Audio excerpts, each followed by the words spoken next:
entertain yourself at all times. And when you touch gloves now, man, you're boxing at the bell. God bless you both. The wait is over. 2 years and 7 months after they first delivered a Fight of the Year performance, Nonito Donaire and Naoya Inoue, two virtuosos in the ring, present Poetry of Violence. Round 13. Bernardo Osuna alongside Hall of Famer Andre Ward, and it's Donaire coming out fast with the left hook.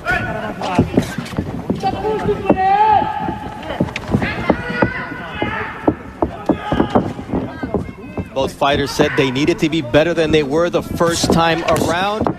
For Donaire, impossible to think that even though he fractured the right orbital bone of Inoue and his nose, nonetheless, he wasn't able to come away with the victory thanks to the courage and boxing skill of the hard-hitting Japanese monster.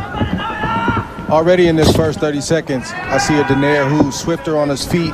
He's fainting, and he's looking like he wants to hide the power and not be so predictable. And I see the same Inoue, quick, fast, always thinking, looking for the big shot. Big difference here, the gloves that are being worn by both fighters. They're puncher's gloves. The first fight, they featured winning gloves.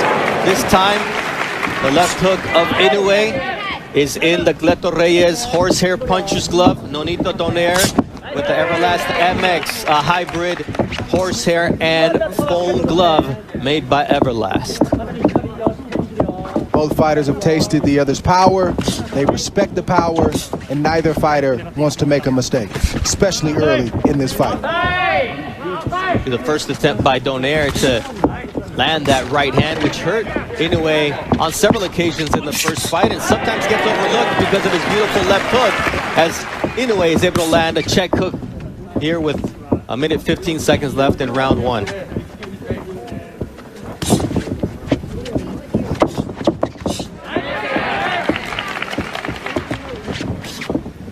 Japanese crowd getting into it here, Dre. Yes, good shot right there.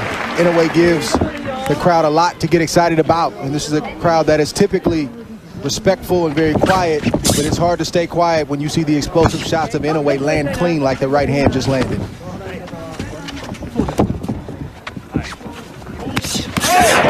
see the jab of Inoue there with the counter right, and now a left hook from Inoue. This fight can change with one punch at any moment. You won't want to blink because they both have dynamite in their punches. You see that left from Inoue. So far, no reaction from either fighter from the big shots that they've taken in this first round, which is impressive because the fighters are still warming up. Nice left hook there from...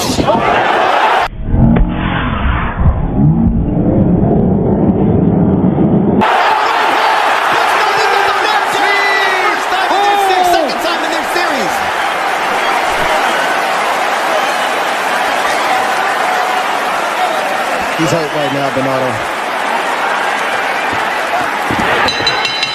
The bell was his greatest ally. The first time he's dropped by a headshot by Naoya Inoue, he was dropped by a body shot in the 11th round of their first fight. What a start for Naoya Inoue, Dre.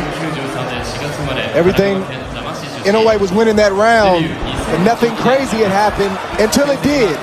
A quick right hand to the temple of Nonito, and it sat him right on his butt.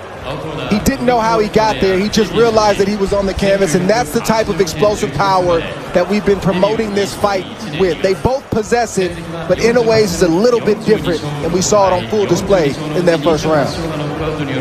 And now it comes time to see how each fighter reacts. Naoya Inoue is calm, and for Nonito Donaire, he's receiving instructions from his wife and trainer, Rachel Donaire, and I'm sure this was not part of the game plan.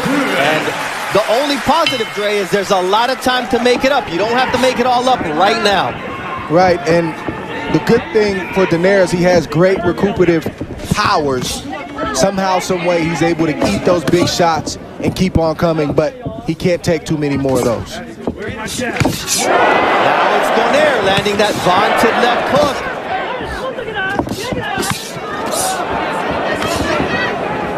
See that right hand from Naoya Inoue. Inoue,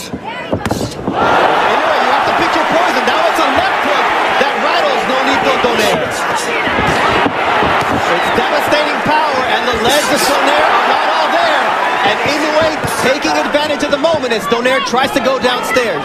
And Donaire needs to get himself together before he tries to load up, but that's not in his nature. He wants to draw Inoue in, even though he's hurt, to try to land his own big shots. See another vicious left hook from the monster, Naoya Inoue. Body shot from the monster. Looks like Donaire has made up his mind. He's going to fight fire with fire, and that's just the way it is, for better or worse.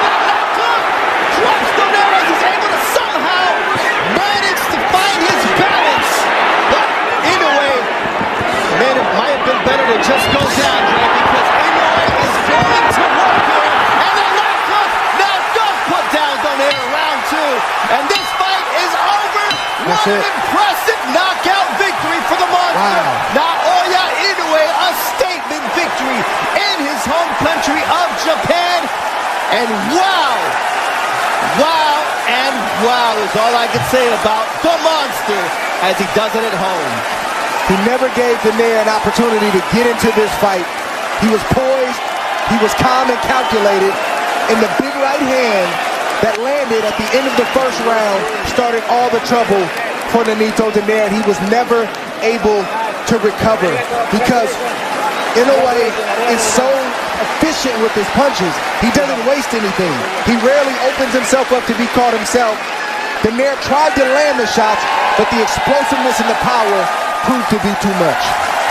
We talked about Inoue having to be more defensively responsible for this rematch because of the damage he took in the first fight, Dre, and you mentioned that you expected a better version of Inoue.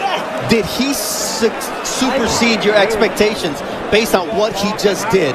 Oh, absolutely. I expected a very similar fight to the first fight. I did not expect him to go out and get a second round knockout the way that he did against Nonito Donaire, who has looked the way that he's looked these last couple years. He seems to be an ageless wonder. But all of a sudden tonight, the age might have caught up along with Inoue and what he brought to the table, and it was just the perfect storm for Nonito Donaire.